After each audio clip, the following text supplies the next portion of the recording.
नमस्कार दोस्तों, स्वागत है आपका एक नई कहानी में। और आज की कहानी बहुत ही इंटरेस्टिंग होने वाली है, तो इस कहानी को पूरा जरूर सुने।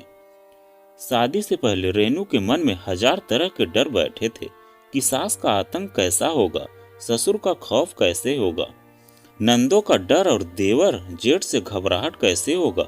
पर शादी के बाद लगा बेकार ही तो वह डरती घबराती थी। ससुराल में सामंजस्य बनाना इतना मुश्किल तो नहीं होता है, लेकिन मैं बेकार ही गलत सोचती थी। वैसे रेनू बचपन से ही मेहनती थी।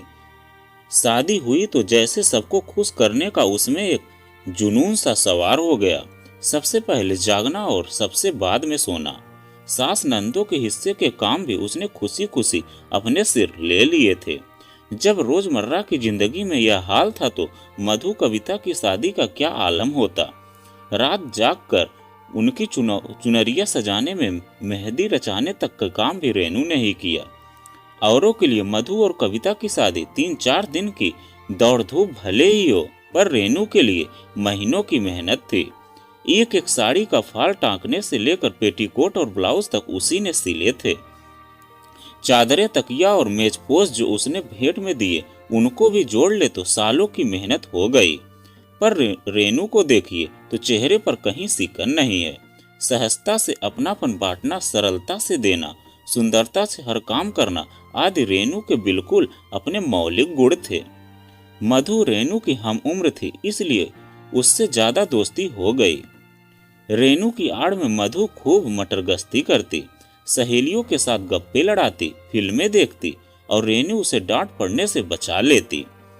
रेनू जब मैले कपड़े के ढेर से जूझ रही होती तो कभी कभी मधु उसके पास बैठ जाती और उसे देखी हुई फिल्म की कहानी सुनाती या अपनी सहेली की बातें सुनाती। यह रेनू के मनोरंजन का एकमात्र साधन था। मधु की शादी के समय रेनू के ससुर भी जीवित थे, पर इस शादी की लगभग सारी जिम्मेदारी रेनू और उसके पति मुकेश के ऊपर रही। मुकेश को प्राइवेट फैक्ट्री में नौकरी मिलते ही पिता अपनी दुकान से यूं पीछा छुड़ाने लगे जैसे अब उनके ऊपर कोई जिम्मेदारी ही न हो। जब मन होता दुकान पर बैठते, जब मन होता ताला डालकर घूमने निकल जाते। रिश्तेदारों के यहाँ आना जाना भी वह बहुत रखते। कभी कभी मुकेश कहता भी, पिताजी रिश्तेदारों के यहाँ ज्यादा नहीं जाना चाहिए, तो उनको डांट पड़ती कि तुम मुझसे ज्यादा दुनियादारी समझते हो क्या, और जाता हूं तो उन पर बोझ नहीं बनता, जितना खाता हूं उससे ज्यादा उन पर खर्च करता हूं, समझे। मुकेश को चुप होना पड़ता। पिता ने बाहर हाथ खोलकर खर्च किया और बेटी की शादी में पूजा, पंडित जी और अपने रिश्तेदारों की विदाई के खर्च के अलावा सारा खर्च मुकेश पर डाल दिया। मुकेश और रेनू ने माँ से बात की तो उन्होंने तटस्थता दिखा दी। मुझे कोई मतलब नहीं है, मुकेश जाने, मुकेश का बाप जाने, मैं कमाती तो हूं नहीं कि मुझसे पूछते हो। कहते कहते माँ ने अपनी मोटी करधनी मुकेश को सौंप दी। करधनी से मधु के कुछ गहने तो बन गए, पर उसका मुंह सूज गया। उसके चेहरे की सूजन तभी उतरी जब रेनू ने अपना इकलौता गले का हार उसके गले में पहना दिया। इस शादी में रेनू की मांग पूरी करते करते ही मुकेश की जमा पूंजी खत्म हो गई। बाकी सब कुछ कर्ज लेकर किया गया। कर्ज चुकाने की जिम्मेदारी से बचते बचते पिताजी तो दुनिया से ही चले गए और माँ ने अपना मंगलसूत्र मुकेश के हाथों में रख दिया। वह मंगलसूत्र रेनू ने कविता के गले में डाला, पर बेचा नहीं। मुकेश एक कुशल तकनीशियन था, आय अच्छी थी, कर्ज चुकाने में वह चूकता नहीं था, लेकिन घर के लिए उसे बहुत सी कटौतियां करनी पड़ती। सत्यम व शिवम के जन्म पर रेनू को ठीक से पोषण नहीं मिल पाया, लेकिन उसने कभी इसकी कोई शिकायत नहीं की। मुकेश की मां जैसी तटस्थ थी, अंत तक वैसी ही बनी रही। कविता की शादी तय भी नहीं हुई थी और मां दुनिया से चली गई। अब तो रेनू और मुकेश को ही सब करना था। मधु की शादी का कर्ज उतना ही था कि कविता की शादी के लिए कर्ज लेना पड़ा, और कविता को विदा करके कमर सीधी भी न की थी कि फैक्ट्री में कर्मचारियों की छटनी होने लगी। मुकेश को भरोसा था अपने काम पर, अपनी मेहनत पर। उसे विश्वास था छटनी की सूची में उसका नाम कभी नहीं होगा। पर एक दिन वह भी आया जब मुकेश को भी घर बैठना पड़ा। तमाम खींचतान और प्रयासों के बाद आखिर फैक्ट्री बंद हो गई। तो फिर कैसा ही कर्मचारी क्यों न हो, उसकी नौकरी कैसे बचती। नौकरी जाने का सदमा मुकेश के अंदर इस कदर बैठा कि उसने बिस्तर पकड़ लिया। रेनी को तो मानो पैरों के नीचे से जमीन ही खिसक गई। उसके सामने स्कूल जाते सत्यम शिवम थे, तो बिस्तर पर पड़े मुकेश को भी उसे ही खड़ा करना था। रात दिन जुटकर उसने मुकेश को अवसाद के कुएं से निकालने के प्रयास किए। इसी बीच कविता को सरकारी नौकरी मिल गई। रेनू के लिए यह डूबते को तिनके का सहारा था। कर्ज की एक किस्त और सत्यम शिवम की फीस उसने अपने कंगन बेचकर भरी थी। इसी बीच कविता मिलने आई तो रेनू ने उसके आगे सारी बातें रख दी। कविता 5 दिन रही थी और जाते हुए बोली, ठीक है भाभी, तुम्हारी हालत सही नहीं है, इसलिए विदाई की साड़ी और मिठाई मैं अपने पैसों से खरीद लूंगी। और यह 100 रुपए भी रखो, सत्यम शिवम के लिए मेरी ओर से कुछ ले लेना। रेनू ने रुलाई रोकते हुए 100 का नोट ले लिया और आशा भरे स्वर में कहा, कविता, इस बार के वेतन से हो सके तो कुछ भेज देना। तुम तो जानती हो हम कर्ज में डूबे हैं। तुम्हारे भैया संभले तो ही कुछ कर सकेंगे ना। देखूंगी भाभी, कविता ने अनमनी सी होकर कहा। उस कठिन समस्या में रेनू ने अपनी अंगूठियां और झुमके भी बेचे और एक रेडीमेड कपड़ों की दुकान से घर पर काम लाना भी शुरू कर दिया। फैक्ट्री से बकाया पैसा मिलते मिलते 6-7 महीने लग गए। इस बीच रेनू ने एक कमरा किराए पर उठा दिया और अपनी सारी गृहस्थी 2 कमरों में ही समेट ली। इन सारे प्रयासों से जैसे तैसे 2 समय पेट भर रहा था और बच्चे स्कूल से निकाले नहीं गए थे। सत्र पूरा होते ही रेनू ने सत्यम शिवम को पास के एक सरकारी स्कूल में डाल दिया। बच्चों के लिए यह एक बड़ा झटका था, पर वे समझदार थे और अपने माता पिता के कष्ट को देखते समझते पैदल स्कूल आते जाते और नए वातावरण में सामंजस्य बनाने की भरपूर कोशिश करते। नौकरी छूटने के 7 महीने के बाद जो रकम फैक्ट्री की ओर से मुकेश को मिली, वह कविता की शादी का कर्ज चुकाने में चली गई। कविता के पास अच्छा घरवार था, सरकारी नौकरी थी, पर उसने 100 रुपए खर्च करने के बाद 6-7 महीने में पीछे पलट कर भी नहीं देखा। मधु सर्दियों में 2 दिन के लिए आई थी। रेनू को फटा पुराना साड़ी पहना देखकर अपना एक साड़ी उसके लिए छोड़ गई थी और सत्यम शिवम के लिए कुछ स्केच पेन और पेंसिल, कापी, रबड़ खरीद कर दे गई थी। मधु के पति पहले अक्सर अपने व्यापार के सिलसिले में आते जाते और कई दिनों तक मुकेश रेनू के घर में बेहिचक बिना एक पैसा खर्च किए डटे रहते थे। वह भी इन 6-7 महीनों में घर के दरवाजे पर पूछने नहीं आए। रेनू मन ही मन सोचती रहती, क्या मधु के पति इस बीच एक बार भी यहाँ नहीं आए होंगे? आए होंगे जरूर, और 1-2 दिन होटल में रुक कर अपना काम जल्दी पूरा करके लौट गए होंगे। यहाँ आने पर हमारे कुछ मांग बैठने का खतरा जो था। मुकेश से छिपाकर रेनू ने हर उस रिश्तेदार को पत्र डाला जिनके पास मदद करने लायक संपन्नता थी। ससुर अक्सर बड़प्पन दिखाने के सिलसिले में जिन पर खूब पैसा लुटाया करते थे, वे संबंधी न कभी पूछने आए और न ही उन्होंने पत्र का उत्तर देने का कष्ट उठाया। रेनू को अपनी चाची सास याद आई, जो कविता की शादी के 3 महीने तक रुक कर गई थी। रेनू से खूब सेवा ली, खूब पैर दबवाए उन्होंने और सत्यम शिवम का परीक्षा फल देखकर बोली थी, मेरे होनहारों, बड़े बड़े आदमी बनोगे, एक दिन पर इस दादी को भूल न जाना। रेनू ने उन्हें भी पत्र लिखा था कि चाची जी अपने बड़े छोटे से कहकर सत्यम के पापा को अपनी आयुर्वेदिक दवाओं की फैक्ट्री में फिलहाल कुछ काम दे दे। कुछ तो काम करेंगे, कुछ तो डूबने से हम बचेंगे। पर पत्र का उत्तर नहीं आया। मुकेश की बुआ तीसरे साल भतीजे के घर आती और कम से कम महीना भर रहकर जाती थी। जाते समय अच्छी खासी विदाई की आशा भी रखती। और फिर आदेश दे जाती, अब की जाड़ों में मेरे लिए बुनाई के स्वेटर बुनकर भेज देना। इस बार रेनू आंवले का अचार जरा बढ़ाकर डालना, और हाँ, गाजर का अचार भी एक डब्बा मेरे लिए भिजवा देना। इन बुआ जी को रेनू ने पत्र भेजा कि अपने सेक्रेटरी दामाद और अफसर बेटे से हमारे लिए कुछ सिफारिश कर दें। इस समय हमें हर तरह से मदद की जरूरत है। बुआ का पोस्ट कार्ड आया था। अपनी कुशलता के अलावा बेटे और दामाद की व्यस्तता की बात थी, पर न किसी का पता दिया था, न फोन नंबर, और न उन तक संदेश पहुंचाने का आश्वासन। 6-7 महीनों में सबकी परीक्षा हो गई। कितने खोखले निकले सारे रिश्ते, कितने स्वार्थी, कितने संवेदनशील थे। रेनू सूरज निकलने तक घर के काम निपटाकर सिलाई मशीन में डूब जाती। जब घर पर वह अकेली होती तभी पत्र लिखती और चुपके से डाल आती थी। कई महीनों के बाद मुकेश ने अपना काम शुरू किया। मनोस्थिति और आर्थिक स्थिति के दबाव में उसे जो पहला विकल्प मिला उसने स्वीकार कर लिया। घर आकर जब उसने रेनू को बताया कि वह आदर्श इंटर कॉलेज का गार्ड बन गया है, तो रेनू को बड़ा धक्का लगा। चेहरे पर उसने सिकन न आने दी, लेकिन मन में इतनी बेचैनी थी कि वह रात भर सिलाई मशीन पर काम करती रही और सुबह निढाल होकर सो गई। नींद किसी अपरिचित स्वर को सुनकर खुली। कोठरी से निकलकर कमरे में आई तो कुर्सी पर एक लड़के को बैठा देखा।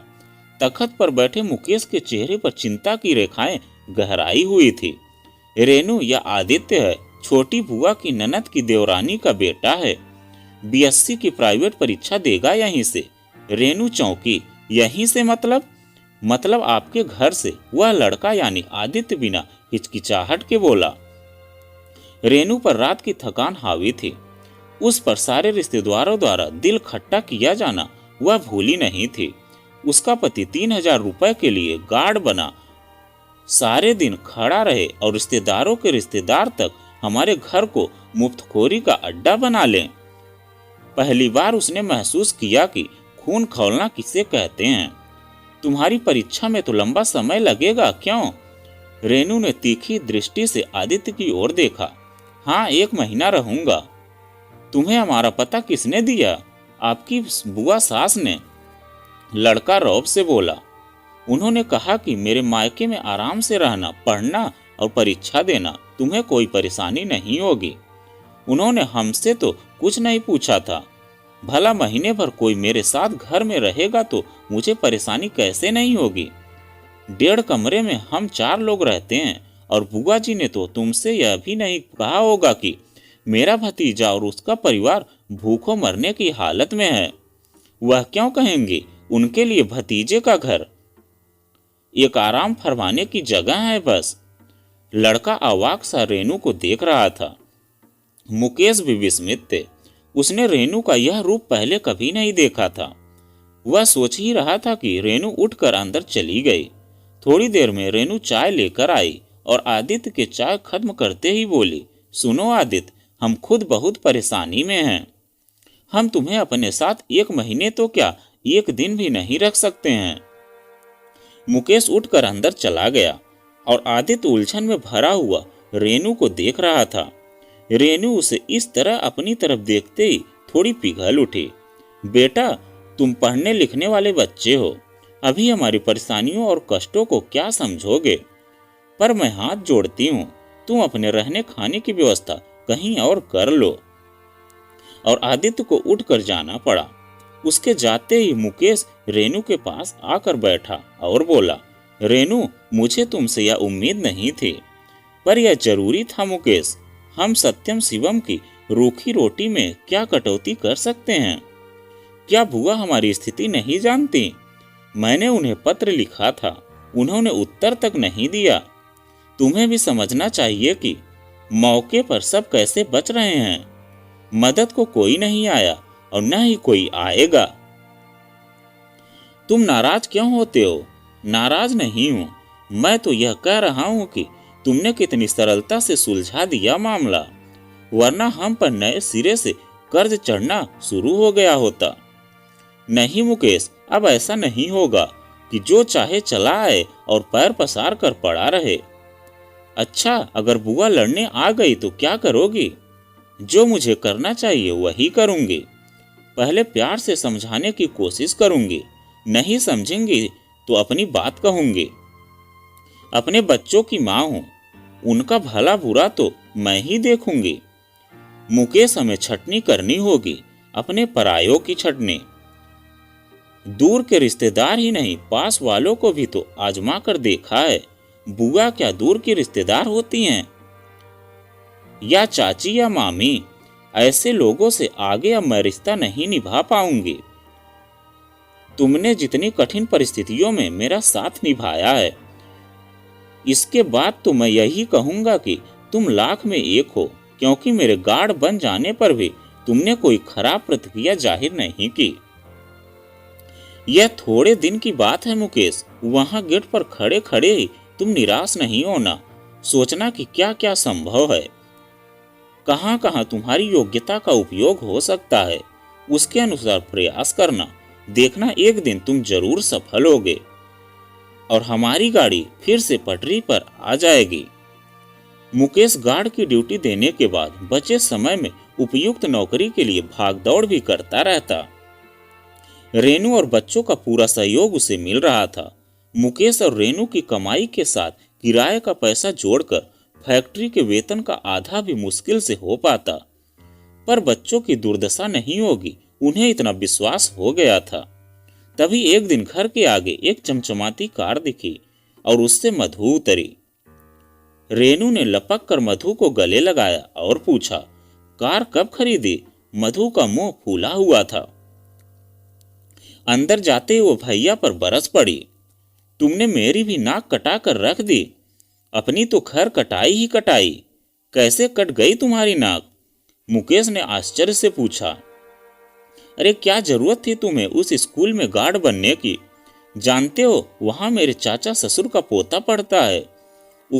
उसने हमारी शादी की फोटोग्राफ देखते हुए तुम्हें पहचान लिया। सबके बीच में वह बोला, यह तो अपने स्कूल का गार्ड है। तुम्हें गार्ड ही बनना था तो कहीं और बनते। स्कूलों की कमी है क्या? तो तुम भी कह देती कि यह फोटो वाला भाई तो मर चुका है, वह गार्ड कैसे बन सकता है? उसका भूत गार्ड बन गया होगा। मधु का गुस्सा और तिरस्कार भरा चेहरा देखकर मुकेश भी उबल पड़ा था। बुरी बातों न बोलो मुकेश, रेनू ने डांटा। मेरा खून खौल रहा है रेनू, मुझे बोलने दो। यही बहन है जिसकी फरमाइशें पूरी करने में मैंने अपनी सारी जमा पूंजी लुटा दी।